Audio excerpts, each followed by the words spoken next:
Oh, there we go. And we're back for post-module wrap-up. So I'm going to leave these guys to figuring out what, or to giving a brief statement on what they thought of the module, whether it was fun or not, while I figure out how much gold they have in trade ingots of silver.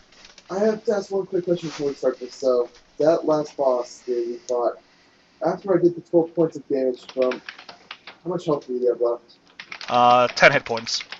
Okay, good. Sorry, I don't feel bad. Because there's Yep. one thing I realized I forgot to do that could have been a slight difference, but not that much. I Oh. forgot to put in the adjustment for level 5. Ah. But I realized I did not give me the extra point to reflex save, so that would not have given me the extra point. It would, however, give me an extra d6 for the initial sneak attack. But that still wouldn't have been enough. So, okay. So, what was supposed to happen did happen. Good. Alright, whoever wants to go first can go first. It was reasonably interesting. The difficulty level was a little off, I think, maybe.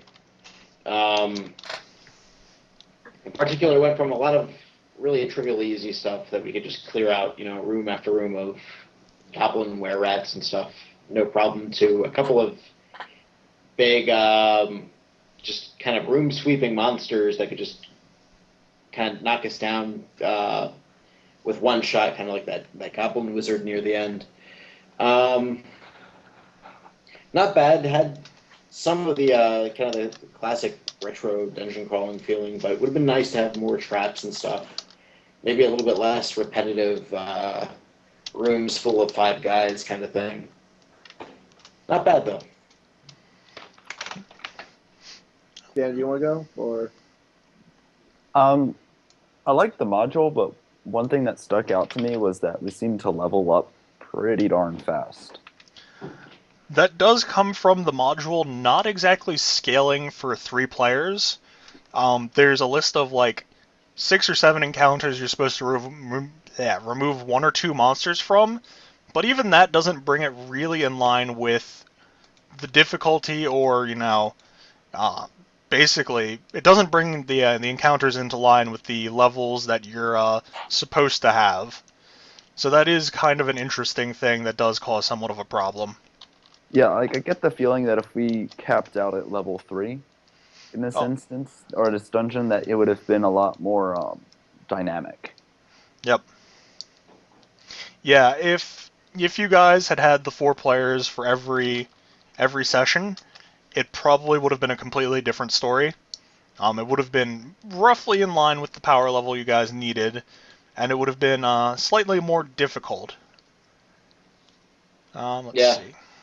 The map not matching up with what was written. That I understand why that happens. That could have been just a last minute change or someone mislabeling a map. But I mean, there were some things that kind of didn't make sense. Yeah. Other than that, I don't really. I liked it. There's plenty of gold to be had. I'll tell you that. what you mean silver? Yeah, well, silver that we exchanged for the golds, because I mean, buying full plate is sort of difficult. One thing that I have to say that I was starting to wonder about towards the end, I was like, I wonder if we're going to deal with this or not, was, we left all these, like, sort of deposits of silver around to eventually take back out. If I remember right, coming in, there were guys really close outside the mine.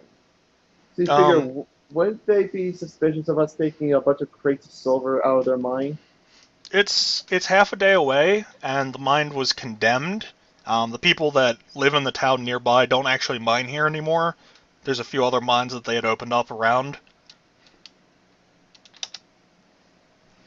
Also, you guys got a lot of money from...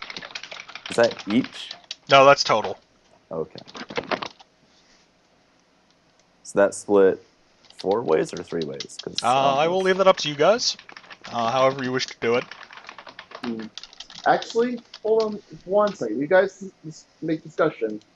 If I heard correctly, I could sworn to Josh's voice, which means that I can technically ask him if I'm involved. Sorry, Okay. what? I can't hear you over. Sam's typing! Alright. I just want to check. I thought I might have heard Josh's voice, but I'm not sure. So, I'm just going to go check real quick. I'll be right back. You guys Okay. can discussion about the module. But yeah, overall, compared to some of the other Dungeon Crawl Classic first level modules I ran, it was the most sane and logical, and that's saying a lot. It was pretty fun. It worked fairly well. The experience point thing that came up was a big detractor from the overall, I think, like feel of the module. I mean, if everything had been addressed and scaled properly for a party of 3 characters, it would have done better. It does say, designed for 4 to 6 characters of 1st to 3rd level, but I think a lot of the encounters would have gone differently with 4 players, and overall you wouldn't have ended up creeping up 2 extra levels beyond what the module was designed for. So it wanted us at level 2.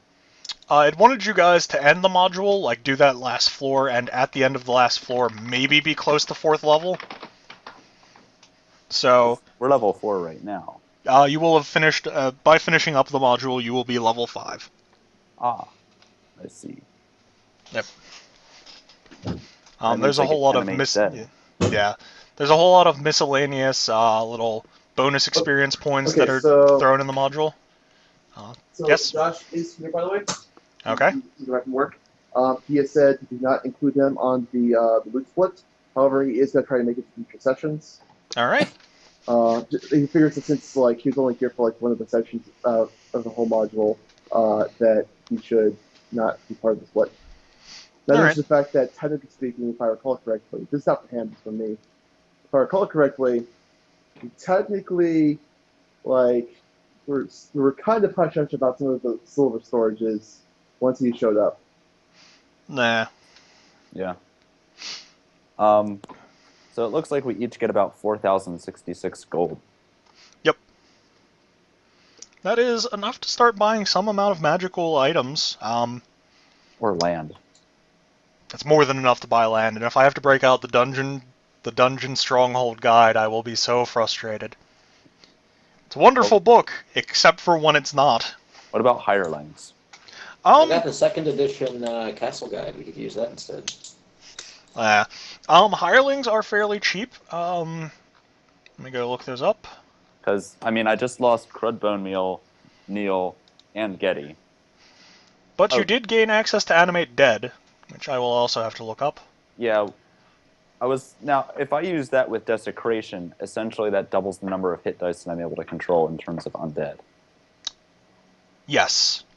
Does that essentially mean that I could have a 10 hit dice undead under my control?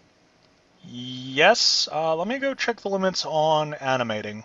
If I wander into a cemetery and just cast it on a grave, I end up dinging up Morladim or whatever. Wait, the spell isn't called Animate Undead, it's called Animate Dead. Yep. Let's see.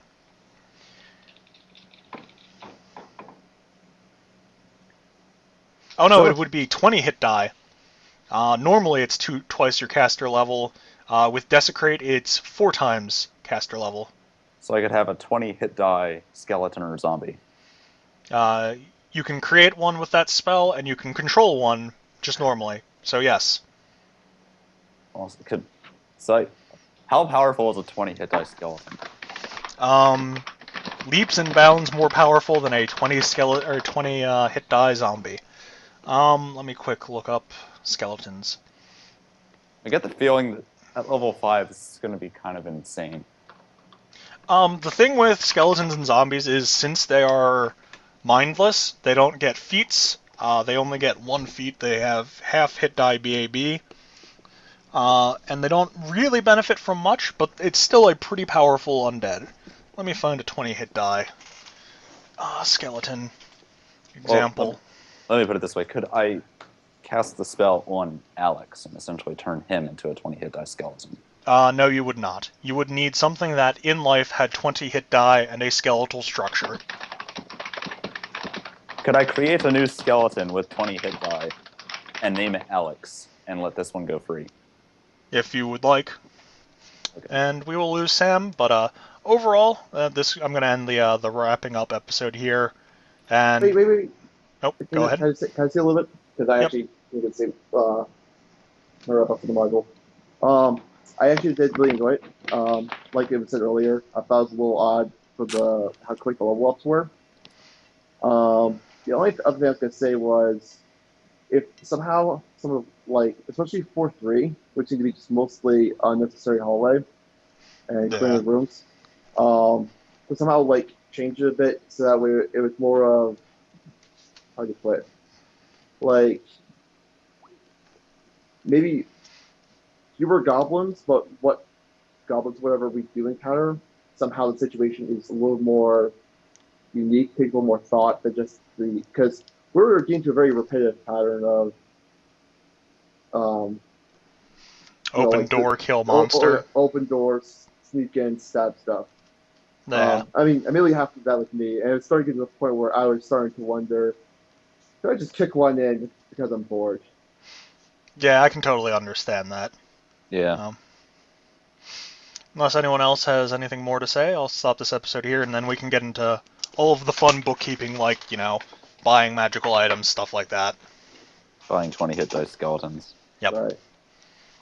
So, that's been the overall wrap-up episode. So, we'll talk to you guys in the next module.